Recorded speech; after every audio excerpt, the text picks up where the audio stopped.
It was September the 3rd, I remember, because the train got to Golden a week before school started, and I went over to Colorado Springs and clumbed Pikes Peak. Why?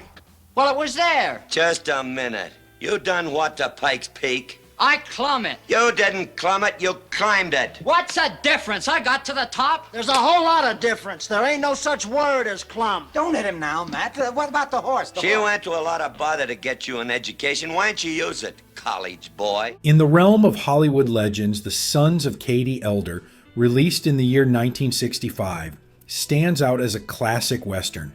Its production was rife with drama, from John Wayne's recovery from cancer to a controversial casting shakeup that saw Disney's former golden boy, Tommy Kirk, dismissed from the project. But what caused the fall of a beloved Disney star, and how did this iconic movie rise despite its challenges? Let's dive into the story behind the film, and the scandal that forever changed Tommy Kirk's career. The film tells the tale of four brothers: John, played by John Wayne, Tom, played by Dean Martin, Matt, played by Earl Holliman, and Bud, played Michael Anderson Jr., reuniting in their Texas hometown for the funeral of their mother, Katie Elder. A pillar of the community, Katie's life contrasts starkly with her son's checkered pasts. John is a notorious gunman, Tom a gambler, Matt a failed businessman, and Bud a college student teetering on the edge of delinquency. As they grapple with guilt over their neglect of their mother and uncover foul play in the loss of their family ranch, the brothers seek redemption in a town clouded by secrets and violence. The film's origins trace back to the true story of the Marlowe brothers, a group of siblings wrongfully accused of horse theft in 1888 Texas.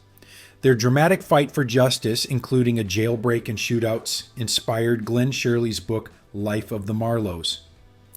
Paramount bought the rights in 1955, but production delays and cast changes pushed the film's release to a decade later. By then, the story had shifted from gritty historical drama to the fictionalized narrative of the elder brothers. Directed by Henry Hathaway, the movie was a triumph for John Wayne, who was making his return to film after a life-threatening battle with lung cancer. Wayne, 57 at the time, insisted on performing many of his stunts to prove his vitality, despite the grueling high-altitude shoot in Durango, Mexico. The harsh conditions and physically demanding scenes took their toll, particularly during a sequence where Wayne plunged into icy water. On set, he was often seen using an oxygen tank, a reminder of his ongoing recovery. However, one of the film's most notorious stories unfolded behind the scenes. Tommy Kirk, originally cast as the youngest brother Bud, was abruptly fired after being arrested for marijuana possession during a Christmas Eve party in 1964. This incident was a devastating blow to Kirk's career, but it was far from the full story. Tommy Kirk had once been a shining star in Disney's galaxy, known for his boy-next-door charm in beloved family films like Old Yeller and The Shaggy Dog. He captivated audiences with his ability to portray heartfelt, relatable characters, including his iconic tear-jerking moment in Old Yeller, where he said a gut-wrenching goodbye to his dog. But behind his success, Kirk was living a secret life filled with fear and inner conflict.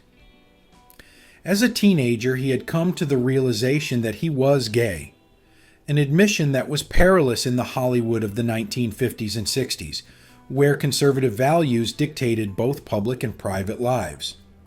Kirk's sexual orientation was something he worked tirelessly to keep hidden. At the time, being openly gay wasn't just frowned upon, it was often seen as career suicide. Despite his growing popularity, Kirk lived under constant scrutiny. Disney, a studio built on a family-friendly image, began to suspect Kirk's secret, and by the early 1960s, the relationship between the actor and the studio had grown strained. The arrest for marijuana possession only exacerbated the situation. Publicly, Disney cited his arrest as the reason for severing ties, but insiders knew it was only part of the story.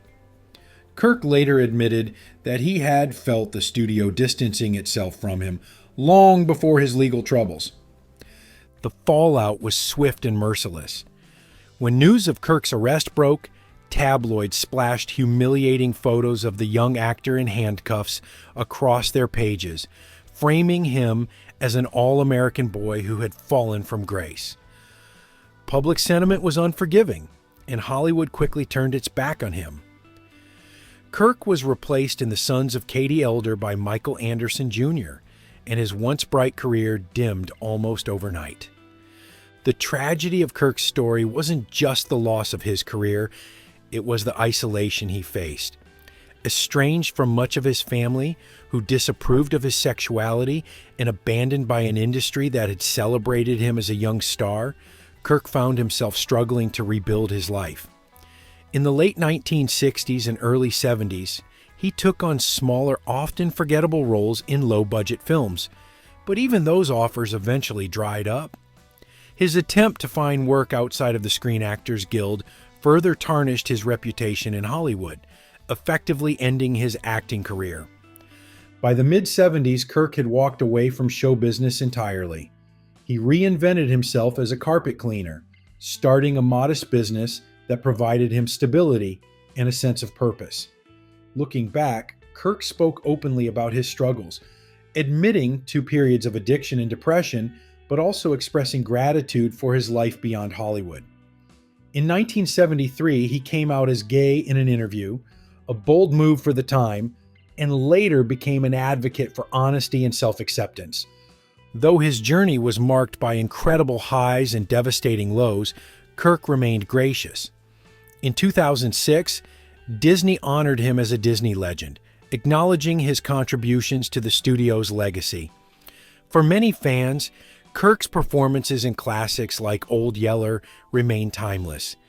Yet, his life story serves as a poignant reminder of Hollywood's unforgiving nature and the personal sacrifices many stars made to conform to societal norms of the era.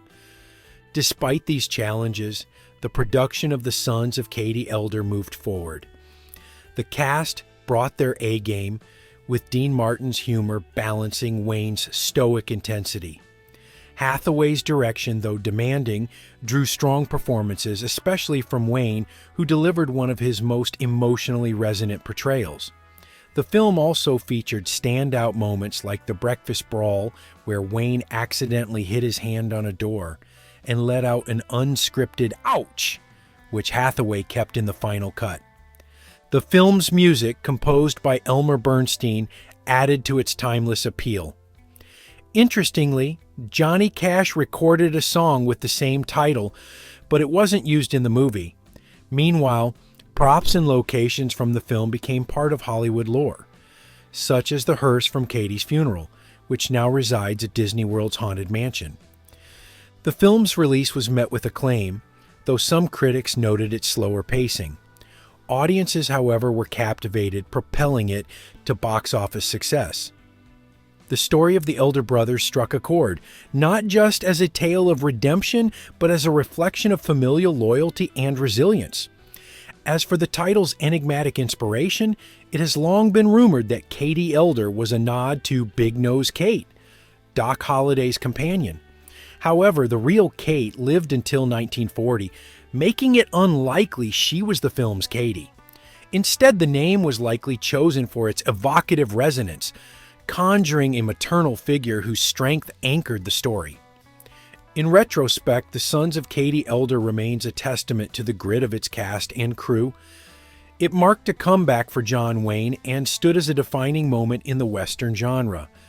For Tommy Kirk, however, the film symbolizes a turning point, a reminder of Hollywood's unforgiving nature during a time of rigid societal norms. His story underscores the harsh realities of the industry and the resilience required to survive beyond its spotlight. Now it's time to hear from you. What do you think about Tommy Kirk's story and the challenges he faced in Hollywood? Let us know in the comments below.